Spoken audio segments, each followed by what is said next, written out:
Imagine your AI coding assistants could not only chat, but also serve the web for answers, read your project files, and use your computer to fix bugs while you watch.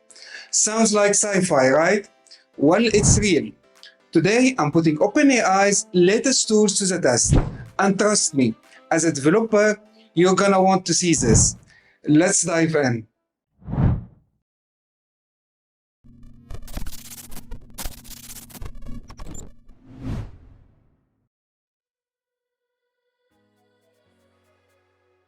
Let's be honest for a second. Building an AI agent that can actually do useful things has been complicated. You had to juggle multiple APIs, write a ton of custom code, and somehow make everything work smoothly together. While OpenAI changed the game with three major releases: the Response API, powerful built-in tools like web search and file search, and a new Agent SDK for orchestrating complex workflows. But instead of just telling you about these tools, I'm going to show you how to build something real. A complete code review system with multiple agents working together. One agent to check code for bugs, another to review it, and third to generate documentation, all working seamlessly together. Sounds interesting? Let's get started.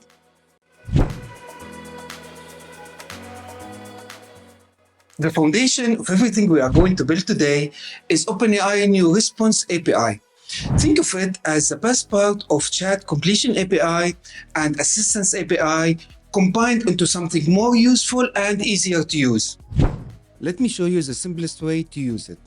First, you have to install or upgrade OpenAI, and then you load your environment variable. Then here's the simplest way to use Response API. Pretty straightforward, right? You create a client, make a request to the model, and get a response back. But what makes the Response API special is how it handles tools. Let's look at what else it can do.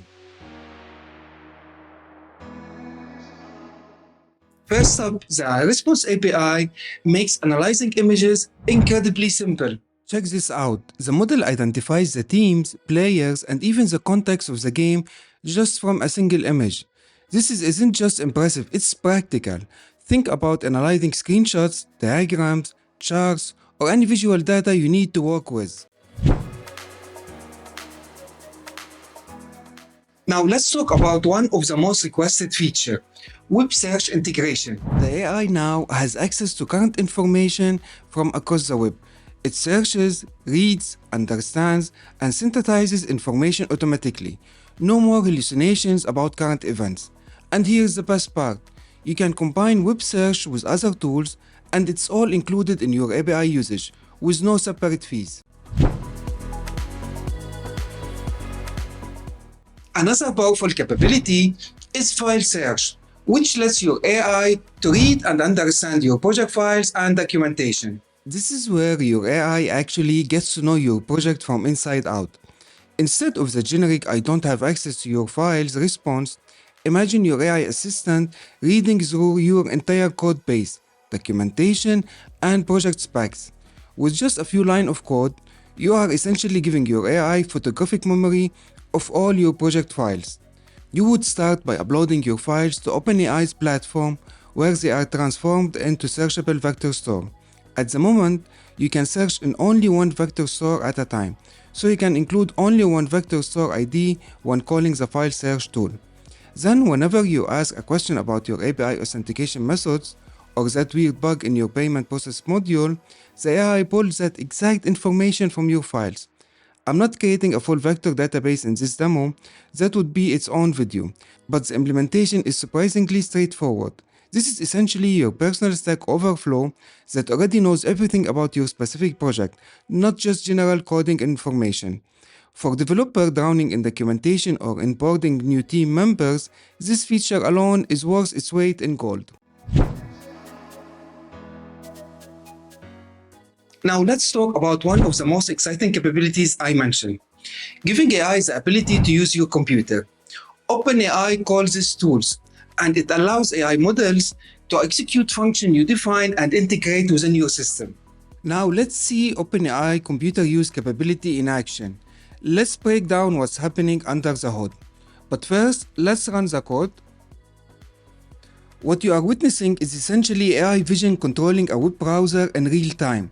The system starts by navigating to Bing and taking a screenshot of the page.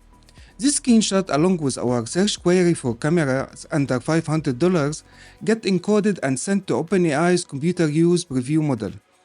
Unlike traditional coding where we had hard code each step, here the AI decides which action to take next. It's looking at the screenshot exactly as a human would, identifying UI elements like search boxes and buttons. Notice how the code logs each action. First, it clicks on the search box, then types our query and press enter to perform the search. The AI is making this decision independently based on what it sees in each screenshot. After each action, we wait briefly for the page to update, take a refresh screenshot and send it back to OpenAI. This creates a continuous feedback loop: screenshot, AI decision, action, new screenshot. You can see this playing out in the terminal output, where each action is documented. The AI even scrolls down the page to see more results and clicks on specific listings that match our search criteria. What's remarkable here is adaptability. We are not telling the AI how to use Bing, it's figuring that out from visual context alone. If Bing interface changes tomorrow, this same code would likely still work because the AI adapts to what it sees. For developers, this is a game changer. Instead of writing brittle selector and complex navigation logic, you are essentially giving an AI assistant the ability to see and interact with interfaces just like a human would. The same approach works across virtually any web application without needing custom code for each site.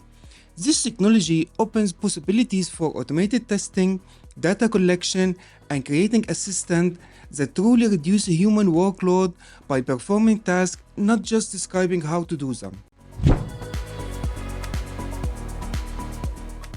If you need to build applications that feel responsive and natural, you need streaming. Let me show you how simple it is. First, let's run the code cell. What you are seeing here is the response API giving you a live play-by-play of everything the model is doing. Now it can look a little busy. These events read like a stream of consciousness from the AI. So let's break it down. When you see a response created event, that's your server saying, "Hey, I heard you. Your request is in motion." It's basically the handshake, letting you know a brand new response object has been born. Then we get a response in progress event, which confirms the model is actively crafting your reply. Think of it like the progress bar. The AI is churning away, generating text or processing tools behind the scenes. Next up, response output item added event. That's the model telling you, "I'm adding a chunk of content like an assistant message to the final output list." It's building block that sets the stage for the actual text to come through. Finally, the star of the show, response text delta event. Each of these is a little snippet, an incremental piece of the AI text output. If you stitch these delta together, you get the complete sentence, word by word or token by token. This is where the real magic happens, because you can show your user each partial answer as it arrives. No more waiting for the entire response to finish. So if your logs looks like this, congratulations, you're streaming in real time and your code is reading the conversation as it's being written. Just capture each delta, concatenate them, and you've got yourself a lively dynamic AI response. And now for the main event, the Agents SDK. This is what will allow us to build our multi-agent code review system. The Agent SDK provides a framework for orchestrating multiple AI agents that can work together, each with specific role and capabilities. Let's install it first. Now let's build our 3-agent system.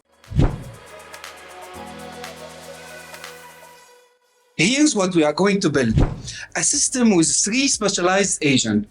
First, a code checker that identifies bugs and issues. The second is a code reviewer that evaluates the quality of the code and suggests improvement.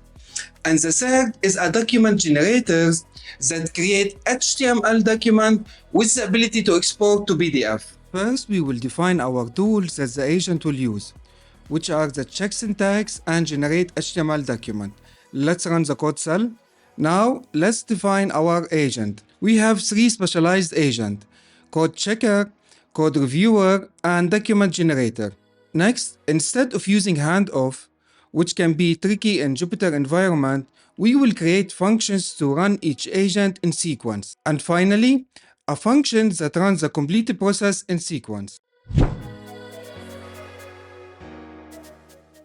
Now let's test our system with a sample Python function. Let's see what happens when we run this code. The code checker analyzes our function and confirms it has no syntax error or logical bugs. The code reviewer evaluates the quality and suggests improvement. The document generator creates HTML documentation with a PDF export button. Now let's open the generated HTML file in the browser. See how professional this looks? With just a few lines of code, we have created a complete code review system that can analyze code, suggest improvement, and generate documentation with PDF export capability.